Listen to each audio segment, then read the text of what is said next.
Hello, everyone, and welcome to the Happiness Journey with Dr. Dan podcast, where every journey is worth living. My name is Dr. Dan, and I'm your host for today's episode. I'm a cognitive behavior psychotherapist specializing in anger management issues, both court appointed and private, marriage counseling, dissociative disorders, narcissistic personality disorders, depression, anxiety, dream analysis, and also provide life, business, and retirement coaching support. If you need any assistance, reach out to DMV Counseling and Therapy Services at 301-325-1550 or our website, lifecoachdanamzalak.com. Today, I'm very excited to have at our podcast on season 2, episode 2, a very special guest, Kevin Roth. Just like every of my past episode, I will leave it up to the guests to properly introduce themselves, as no one can do a better job. Kev, the floor is yours. Oh, thank you. Well, the brief bio of my 64 years of life is I am a musician and an artist. I have recorded many albums. A lot of people will remember me for singing the theme to the hit PBS show called Shining Time Station, which is Thomas the Tank Engine. Oh, okay. Yeah, and I've got, I think it's almost close to 50 records now, and you can find all that on Amazon or Kevin Roth, Roth music. But in 2000, I think it was 2015, 16, totally out of the blue, I was diagnosed with stage 3 melanoma and given about 2 years to live. So that was, I guess, what, 5, 6 years ago. And that completely changed my life, as you can imagine.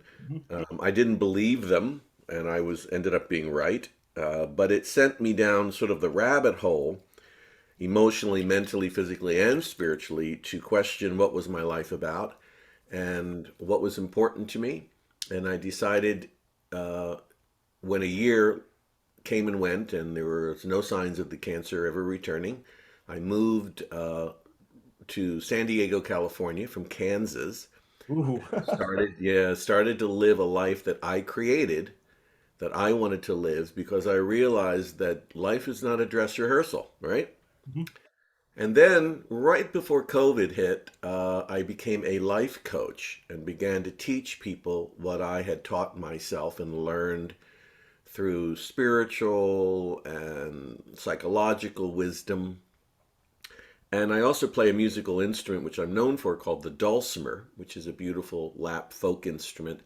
And I created something called Dulci Meditation, where people who are musical or non-musical can actually use music for 3 to 5 minutes at a time and get clarity about their life by tapping into their subconscious, which is something you'd be very interested in Yes. being in that field. And so that's what I do now. I'm a life coach. I'm a musician, a recording artist, and I'm currently writing a book and creating a new album. And when all the restrictions are lifted, we'll go out there and uh, work with people in workshops and residencies. Right now, I do all my coaching one-to-one with on Zoom. And I also, before I forget, I on my website, which is kevinroth.org, that's my coaching site. There's actually a free breathing exercise and stress buster exercise that I think it's not even more than 4 minutes, I think, which people can go to and just, especially right before the holidays, when you're right around family and those buttons get pushed, you can go to the kevinroth.org and click on that free video to learn a real simple breathing technique, and it has a little beautiful Dulce meditation in it. So that's me and my commercials for the day. Okay, good. The Dulce meditation, is it like binaural sound? Is it something similar or that triggers the sound that triggers the subconscious mind, etc.? Well, you know, this is what the dulcimer sounds like. I'll just play a little bit of it for you. It's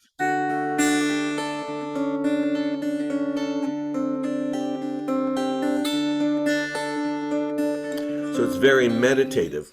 So Yes. what happens is that there's things called binaural beats, which this does not have. Okay. What this does is, if, as an example, if you're going to sit down and if you're feeling stressed about what you need to get done, let's say you have a lot of shopping you need to do and you don't have a lot of time and the kids are pulling at you. If you were to sit down and to write out a list of things, you're going to feel a certain sense of agitation. Right. when you play a musical instrument, even extremely simple, like people who don't even know how to play music can play the dulcimer. I teach that. It's just a simple, it's taught in elementary schools, really. The music acts as a buffer because the mind suddenly has something to go with instead of just the point of interest. Because the mind loves to argue. Mhm. The mind is never quiet. It's like a child. I used to be very upset with my mind. Now I just, it's like a little kid to me. I kiss it, make it all better, and it goes away. Mhm. So the music lullabies the mind. And then what you're able to do is to ask in a gentle way, what should I do with this situation? If you're feeling stuck or you have certain problems, you can ask sort of the universe, so to speak, what should I do about this situation? And as you gently play the dulcimer, what happens is the real answer comes. Now, what's interesting about this is it works for everybody. Okay. The other interesting thing is sometimes answers come that you don't expect. So, as an example, one day I was asking what I should do with a particular situation. I had a bunch of bills and all kinds of things that I didn't want to deal with. And what came to me while I was playing the dulcimer was go shopping, go food shopping, which I didn't need to do, but I went. And by the time I got back, all the anxiety, fear, and problems were gone. I knew exactly what to pay. I knew exactly what not to pay, what to do, and the whole thing was sort of tripped up. So, they say change the way you look at things and the things you look at change.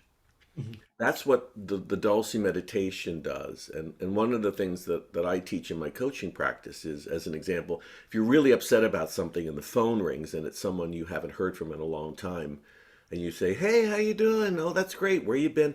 What happened to that major thing that was about to end your life? Disappeared for It that disappeared. moment, for that given moment. Yes. So everything is the mind. And what's interesting, if you look at things like quantum physics, we don't have a mind. If you open up a brain, you can't find a mind. Where's the mind, right? It's Mhm. like they say, well, where's the universe? How big is the universe? Universe keeps expanding. So everything you have to look at for the truth of what it is. So that's a long way of saying that there is a way that you don't have to be upset or stressed out or feel stuck if you can find a quiet way to reflect. The answer, the silent voice inside your head, it will always tell you what you need to know. Interesting. Now, when it comes to this music, that the dolce, is that Dulcimer. dulcimer? Do you have to also add some kind of positive affirmation so the brain can absorb that message, or is just the music itself that will soothe your mind, that will de-stress you? Is there something else that have to be added to the mix? No, because less is more. All you need to do is play a little bit and ask. Okay. The hard thing is listening. Hmm. Correct. That's all. It's so simple. The best things in life are extremely simple. But we think that when it's too simple, there's a catch, and that's the problem. And this is what our mind is being trained. Like, for example, when we were in high school, Kevin, a while back, when we had the multiple choice question, when we saw the answer, we said, no, it cannot be that easy. And then we start second guessing ourselves. We start questioning ourselves in everything, that all the lesson that we've learned, etc. And we keep bringing this with us as being in adulthood. So how do you go around rebooting the mind and thinking differently? It's through experience because I know that when I play the dulcimer or it could be done on the guitar or really anything. It's really just the method that I teach. Um, I experience more peace and joy. So there's a thing that I have there's a course actually I created. It's on teachable.com about creating your life the way you want it to be. Once I say in that course, once you replace what doesn't work with what does work, you don't go back to what doesn't work. So the things that come up that make us second guess thing mostly is fear, Mhm. which is false evidence appearing real. Correct. Um, and when people get to a certain age, most of my clients are 50 years and older. Some are doctors, medical doctors. Some are clergy. Some are psychologists, and some are professionals. Some are just housewives. My clients are a real range of people, but they all come with one big thing. They come, well, really two big things. One, well, the lesser of the big things is that their dreams mostly have been squashed because of the role that they play: mother, father, boss, all these, parents, the whole thing. But who they really are, what they really love and what they really want to do, got sidetracked. So now they're at a point in their life when they want to do what they want to do and be who they really are, instead of, being the professor or the Doctor, whatever. executive. Yeah. But the one thing that everyone has in common, no matter where you live in the world, is I call the longing. When we're born, and you would know this better than I, there's a certain age, and I don't know if it's the age of 3 or 4, where we start to develop an ego. Mhm. Uh, but before that point, we are left in some, for, I don't know, you could call it sort of a spiritual kind of bliss. It's kind of like being, stoned from the age of, babyhood till the ego comes. Okay. And we know that that's home. We don't have, I'm Dan, I'm Kevin, this is mine, no, this is mine, none of that. Mhm. But we adopt those things as we get older. And then when we get really, really, really old, we go back to that child innocence right before we die. That's why they say, what's twice a man, no, twice a child, once a man. Mhm. So people spend our whole lives for this longing. They're longing for home. They're longing for that sense of who am I? Okay. And that's in your heart. So if you're lucky enough to do what you love, like you do and I do, that's your purpose-driven life. And that's the thing I love about coaching is it brings people to their sense of themselves and gives permission that you don't have to have that multiple choice thing. It's like, well, if I do this, I'm going to be screwed up. If I do that, oh, that's going to get me in trouble. You say, this is who I am. This is what I want to do. I need a game plan on how to do it. And then there is no multiple choice. I'm out of school. I'm an adult now. I can follow what I love to do. But human nature is always based on second guessing ourselves for everything that Yep. we do. We wonder if we made the right choice in a spouse. If we wonder if we made the right choice in as a career, and that's why like now we see a lot of people that at age of 50 they feel no fulfillment in what they do in their lives, and they change career, or they start saying, well, I'm too old to change now I'm stuck with what I'm doing and I'm miserable in what I'm doing. And now when you see the great resignation, well, now it is called the great reevaluation, where Mhm. everyone now are looking at their lives, they're looking at their jobs, and they're saying, is that my mission? Is that my purpose? Is that something that I want to do for the rest of my life before I lay down in a bed and physically disappear? Right. So, what when it comes to bringing back some self awareness in people through your coaching services, um, how can you take away that self critics that they do on themselves, to let them know, you know what, it's only your brain that's constructing this kind of negative messages. We have to kind of look at it as, okay, you've done that, don't live your life with regret, start making the changes now before you regret when you are on the deathbed. Right. Right. So what I do, the first thing I do is I ask my client, who are you? What are your dreams? What does little Dan, the child, have to do with the adult Dan? Mhm. What does Kevin want to do? We know that Kevin has to make a living and Kevin has to pay taxes and Kevin has to do this. But if all of that was off the table, what would Kevin be doing? Would you be climbing mountains, or would you become a doctor? What would you want to do?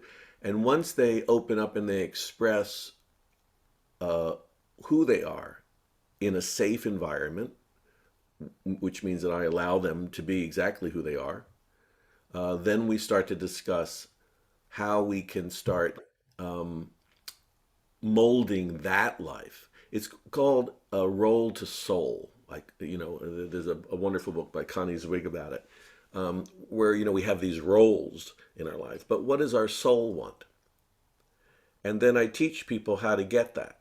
But part of that process is decluttering the I'm no good, I'm hard on myself, I don't deserve this, I'm in a relationship. Yeah, it's not great, but I've got a roof over my head. So we think that staying where we are in difficult places is easier than changing. Correct. And the truth is that it's not. It's harder to stay where you are in an unhappy place than to change. All you need to do is to have someone at your back saying, I'm there with you and we're going to change this together. I'm going to show you how to do it. I'm going to give you the tools to help you do that. And that's my approach in coaching. But it's not just psychological. I always include a spiritual element to it. And I don't care what religion you follow, because to me they're all the same. Mhm. When people ask me what's my religion, I say it's the same as God's.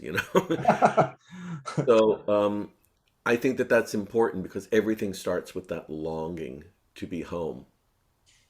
And you mentioned the word fear, which is the false evidence appearing real, Mm. which most people stop on their track because they're afraid of the unknown. They're afraid of not knowing if whatever they decide to do based on their passion, whatever it is, because they're very unhappy where they are at this moment, they're afraid that if they make that choice, it may result in something even worse than what they are right now.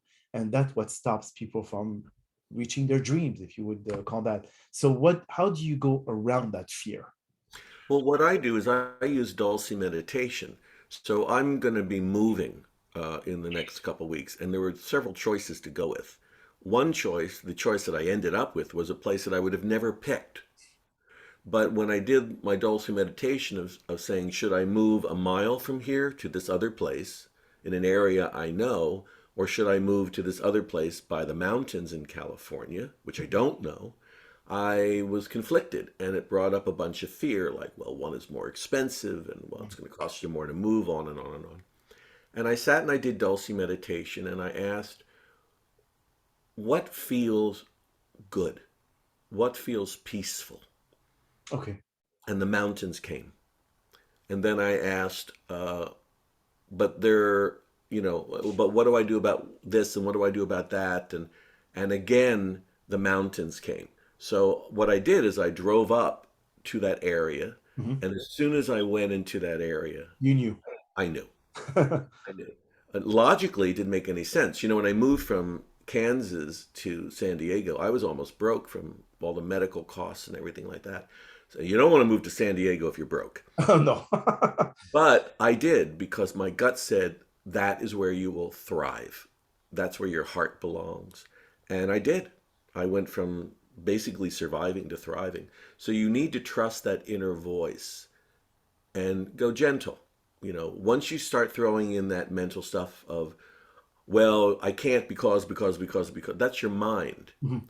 Listen to your heart, find what your heart wants, and then look at it logically and say, okay, I'd like to live in California if I'm living in Iowa and it's snowing right now, but I don't know that I can afford to. But my heart says California, so maybe you live in a one bedroom.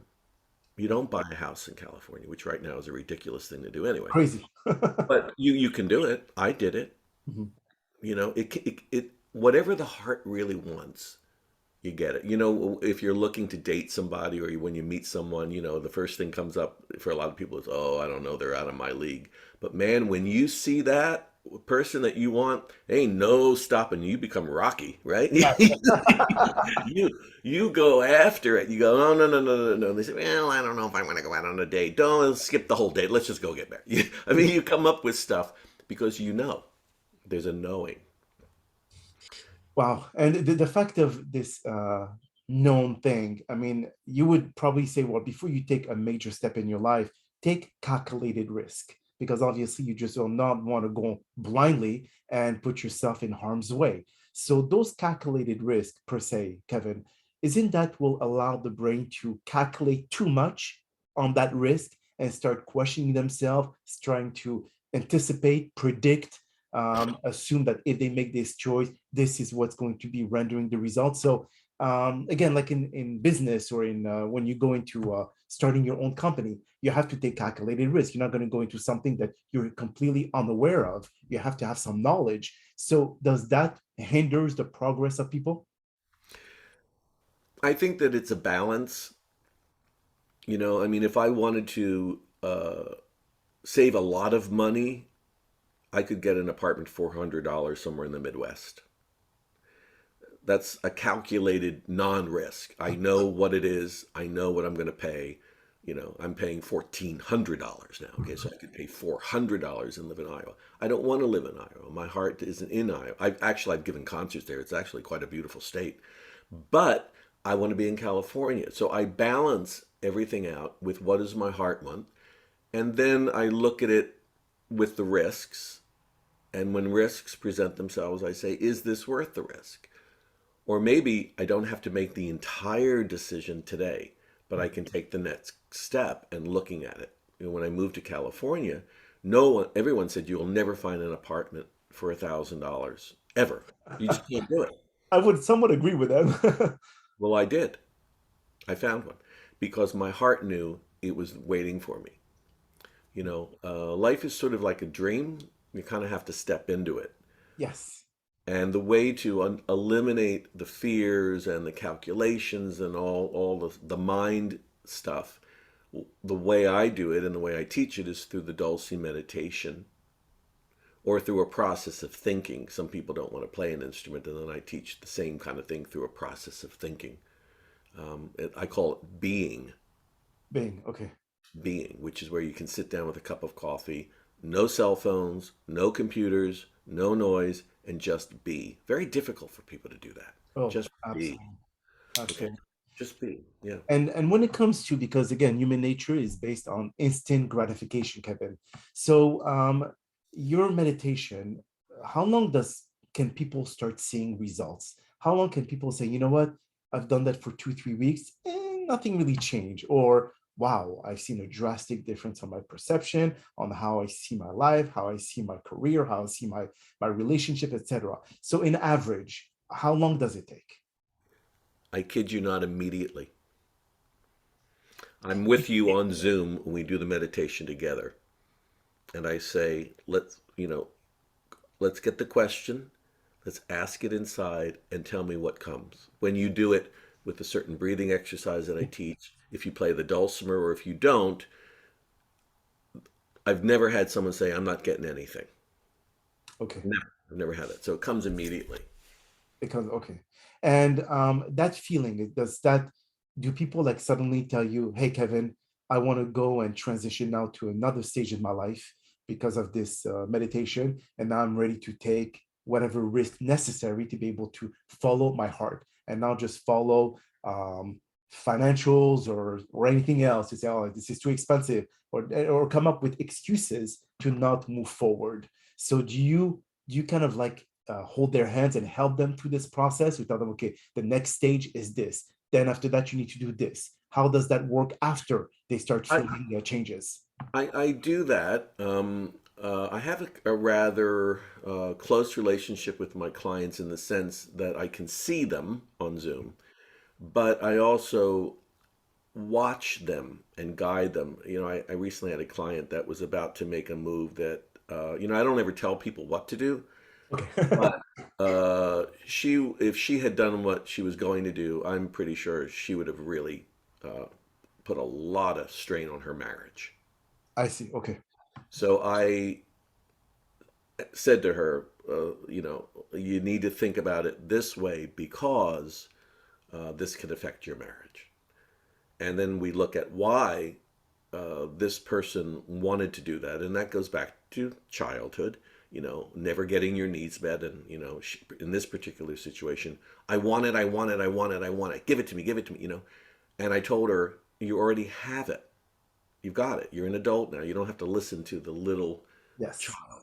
You have it. You don't need to want it. You've got it. But you're in a relationship. So let's talk about your relationship. So it's much like psychology in the way. And then, of course, she contacted me back and she said, "Thank God we talked about that because you were absolutely right." So even though I can guide you towards a thing, I'm also there to reflect back to you what you're doing so that you can look at it a little bit differently. Like, yeah, you can do this thing, but you're going to be away from your husband for 7, 8 months. That's a separation. Yes. Okay. This isn't Zoom or we'll talk on the phone. There's another human being on the other end of it. How does he feel about this? What if it doesn't work? And that's a long time. There are people in marriages that travel all the time and they've worked it out, but and she could probably, and they did work it out, but that's what I do. So, and she uses Dulce meditation, She does, okay. and she was reflecting on it, and she said, boy, I'm glad you stopped me and showed that side to me so that I know I'm going to do it a different way. Good. Well, that's actually very inspiring in terms of like you seeing the changes in people, especially after they come to you and all, and then they realize that, you know what, if I would have not used Kevin's approach, I would not see the changes that I'm seeing today. So in a way, this is kind of like very enlightening. Yeah, I set goals with clients. So if a client wants to lose weight, I say, okay, so during the next 3 months, these are the goals we're going to accomplish. Then we work on those goals. Okay. And I think well, I know that that's the reason that people constantly resign with me. Yes. I've had clients with me for a couple of years because they see results. Without results, it's not good. But the results come in your own knowing that what you're doing is the right thing, not just for your head, but for your heart. Beautiful. If any of our listeners wants to be able to get in touch with you, Kevin, you said that your website is kevinroth.org, Yeah, and on the Facebook is Kevin Roth. I think so. Yeah, yeah, Okay. And then they could go and download whatever music you have done, or this is something yeah. completely separate in terms of like your coaching services. Yeah, there is an album called Dulce Meditation, but the coaching services is different than the music services, although I do teach the dulcimer and I sell the dulcimers. And then if they want to talk to me, because I do a free 30-minute consultation to see Beautiful. if they want to become a client, there's just a form on my website, a real simple one you fill out. And if that's not appropriate for us to work together at that time, there's a thing called kevinroth.teachable.com. It's an 8 module course that people can take, but it's better to work one on one, as you can imagine. Oh yeah, absolutely. It's more personal because again, when you're teaching something, you're not really talking to that person in particular, but when you're one-on-one, you're addressing their problem in a very customized way versus Yeah. like something that is more general.